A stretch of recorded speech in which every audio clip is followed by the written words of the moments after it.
आदरणीय सरन्यायाधीश भूषण गवई साहेब, आपल्या राज्याचे लोकप्रिय मुख्यमंत्री माननीय देवेंद्रजी फडणवीस, विधान परिषदेचे सभापती राम शिंदे साहेब, विधानसभेचे अध्यक्ष माननीय ॲडव्होकेट राहुल नार्वेकरजी, उपमुख्यमंत्री एकनाथरावजी शिंदे साहेब, केंद्रीय राज्यमंत्री माननीय रामदासजी आठवले साहेब, चंद्रकांत दादा पाटील, डॉक्टर नीलमताई गोरे, विरोधी पक्षनेते अंबादासजी दानवे, उपाध्यक्ष अण्णा बनसोडेजी, तसंच व्यासपीठावर उपस्थित असणारे सर्वच राजकीय पक्षांचे माननीय गटनेते, विधिमंडळ पक्षनेते, प्रतोद, उपस्थित सर्व मंत्री महोदय, सभागृहामध्ये उपस्थित असणारे आजी माजी सन्माननीय ह्या सभागृहाचे सदस्य, तसंच न्याय आणि विविध क्षेत्रातील उपस्थित असणारे सर्व प्रतिष्ठित नागरिक आणि पत्रकार मित्र, बंधू भगिनींनो, माझ्या तरुण मित्रांनो, आज आपल्या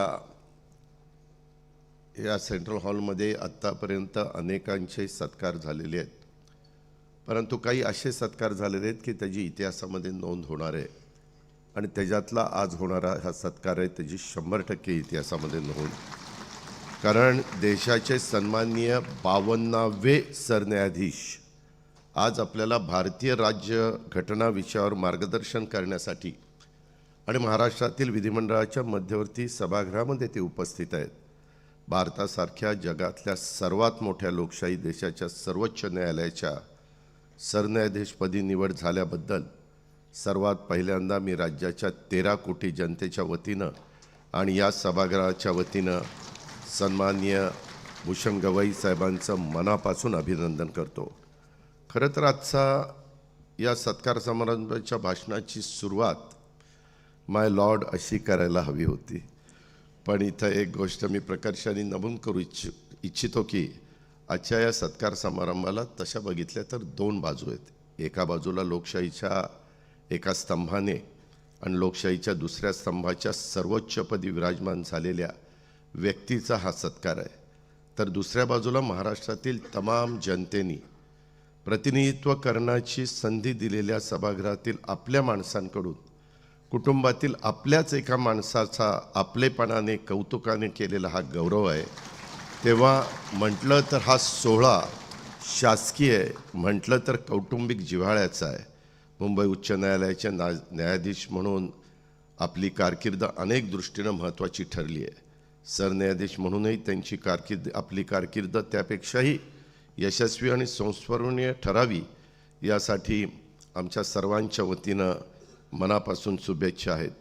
देशाचे सरन्यायाधीश सन्माननीय न्यायमूर्ती भूषण गवई साहेब हे आपल्या सर्वांना मार्गदर्शन करण्यासाठी महाराष्ट्राच्या ह्या विधिमंडळामध्ये उपस्थित राहिल्याबद्दल मी मनापासून त्यांचं, तसंच भारतीय राज्यघटनेवर एक प्रगाढ श्रद्धा असलेला नागरिक म्हणून मी माझ्या वतीनं आपल्या सर्वांच्या वतीनं त्यांचं मनापासून स्वागत करतो, आभार मानतो आणि त्यांना धन्यवाद पण देतो.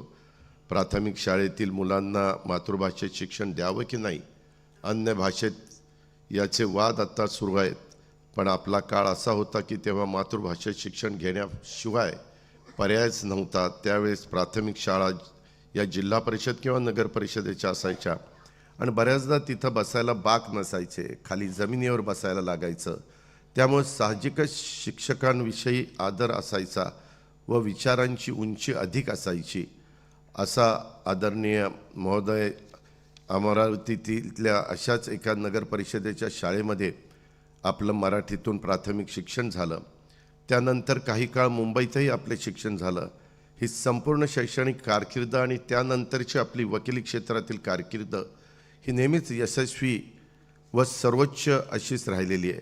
आपला दृढ निश्चय व आपण घेतलेली मेहनत याचंच हे फळ आहे असं आम्ही सगळेजण समजतो. देशाचे सरन्यायाधीश महाराष्ट्राच्या विधिमंडळात येण्याची पहिली वेळ आहे.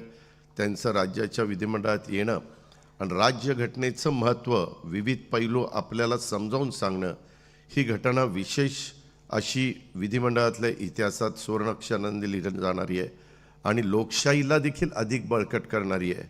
आपला देश जगातला सर्वात मोठा लोकशाही देश आहे. देशातल्या 150 कोटी लोकसंख्येच्या आशा आकांक्षा अपेक्षा कायदेमंडळ म्हणून देशाच्या संसदेवर, राज्याच्या विधिमंडळावर तसंच न्यायमंडळ म्हणून न्यायालयावर अवलंबून असतात. या सर्व संस्थांनी त्यांची जबाबदारी प्रामाणिकपणे, निष्पक्षपणे, स्वतंत्रपणे पार पाडणं अपेक्षित आहे. लोकशाही व्यवस्थेत या सर्व संस्थांमध्ये कितीतरी अधिक की बहुना सर्वाधिक जबाबदारी ही न्यायमंडळाची, सर्वोच्च न्यायालयाची, सरन्यायाधीशांची असते असं म्हटलं तर ते चुकीचं ठरणार नाही. देशाच्या संविधानाचा योग्य अर्थ लावून भारतीय राज्यघटनेचं रक्षण करण्याचं कर्तव्य ते पार पाडत असतात. त्यामुळे देशाचं सर्वोच्च न्यायालय आणि सरन्यायाधीश हे या देशातील नागरिकांचा अंतिम आशास्थान आहे, हे आपल्याला सर्वांना मान्यच करावं लागेल. लोकशाही व्यवस्थेत कायदेमंडळ, कार्यकारी मंडळ आणि न्यायमंडळ हे 3 महत्त्वाचे स्तंभ आहेत. पत्रकारिता हा अधिकृत नसला तरी लोकशाहीचा 4था स्तंभ हा आपण मानला जातो. देशाची लोकशाहीची व्यवस्था निकोप, सुदृढ राहण्यासाठी, मजबूत राहण्यासाठी या सर्व संस्थांनी परस्परांचा मान, सन्मान, आदर ठेवून आपापल्या अधिकाराच्या मर्यादेत स्वतंत्रपणे काम करणं अपेक्षित आहे. यातूनच आपली लोकशाही ही बक्कम होणार आहे. आज भारतीय राज्यघटना विषयावर सन्माननीय सरन्यायाधीशांचं मार्गदर्शन ऐकण्यासाठी खरं तर आपण सगळेजण इच्छुक आहोत.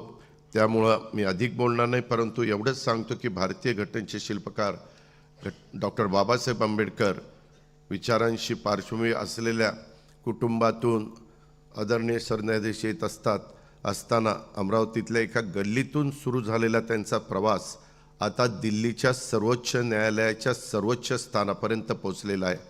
आणि हा प्रवास त्यांच्या एकट्याचा नाही, तर देशातल्या ज्या दुर्बल, वंचित, उपेक्षित घटकांवर अन्याय झाला त्यांना न्याय मिळवून देणाऱ्या, अन्यायाचं परिमार्जन करणाऱ्या, न्यायप्रिय, संवेदनशील न्याय अधिकाऱ्याचा हा प्रवास आहे. या प्रवासामागे त्यांचे वडील आंबेडकरी चळवळीचे कार्यकर्ते, माजी खासदार, तसंच बिहार, सिक्कीम, केरळचे माजी राज्यपाल दिवंगत रासू गवई साहेबांची प्रेरणा आहे. त्यांच्या मातोश्री कमलाताई गवई यांची मेहनत, संस्कार आहेत. एका ध्येयनिष्ठ, सुसंस्कारित कुटुंबातून येणारे सरन्यायाधीश भूषण गवई साहेब यांची सरन्यायाधीशपदी झालेली निवड ही अमरावतीचा, विदर्भाचा, महाराष्ट्राचा आणि तसंच भारत देशाचा गौरव आहे. महाराष्ट्रात गेल्या अनेक वर्षापासून आपण सगळेजण पाहतो, वेगवेगळी सरकारे येत असतात, जात असतात, परंतु एकंदरीतच काम करत असताना अनेक न्यायालयीन प्रकरणं असतात, ती मान्यतेकरता घेऊन जायची असतात.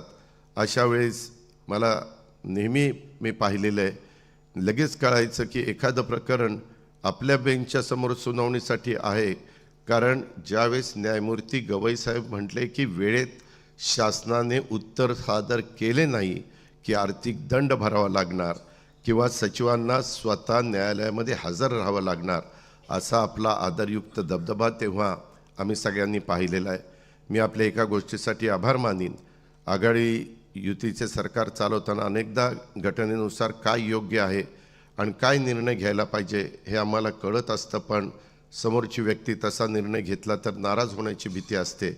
त्यामुळे तसा निर्णय घेता येत नाही. अशावेळी ती व्यक्ती नाराज होणार नाही आणि योग्य असा निर्णय होईल यासाठी आम्ही सर्वस्वी न्यायालयावर अवलंबून असतो. आपण आपल्या कारकिर्दीत असे अनेक न्यायोचित निर्णय देऊन आमच्यात होणारे वाद व नाराजी टाळली आहे. असो, हा भाग गमतीचा आहे. मात्र राज्याच्या उच्च न्यायालयातील आत्तापर्यंत सर्व न्यायाधीशांमध्ये आपला सर्वाधिक दबदबा आणि आदरयुक्त भीती राज्याच्या राजकारण्यांच्यामध्ये देखील आणि प्रशासकीय अधिकाऱ्यांच्यामध्ये देखील होती, हे आपल्याला सगळ्यांना मान्यच करावं लागेल. देशातल्या न्याय प्रक्रियेमध्ये विकेंद्रीकरण व्हावं ही सन्माननीय भूषण गवई साहेबांची भूमिका या देशातल्या गावखेड्यात, दुर्गम भागात राहणाऱ्या नागरिकांना न्याय देणारी आहे. कोल्हापूर इथं मुंबई उच्च न्यायालयाचं खंडपीठ स्थापन करण्यासही त्यांनी अनुकूलता दर्शवण्याचं माझ्या वाचनामध्ये आलं आहे. या देशातल्या 150 कोटी जनतेच्याकडून त्यांच्याकडून खूप अपेक्षा आहेत. या अपेक्षा पूर्ण करण्यात ते यशस्वी ठरतील अशा प्रकारचा विश्वास मी या ठिकाणी व्यक्त करतो. त्यांना व्यक्तिशः माझ्या वतीनं, आपल्या सर्वांच्या वतीनं खूप खूप मनापासून शुभेच्छा देतो आणि या ठिकाणी थांबतो. जय हिंद, जय महाराष्ट्र.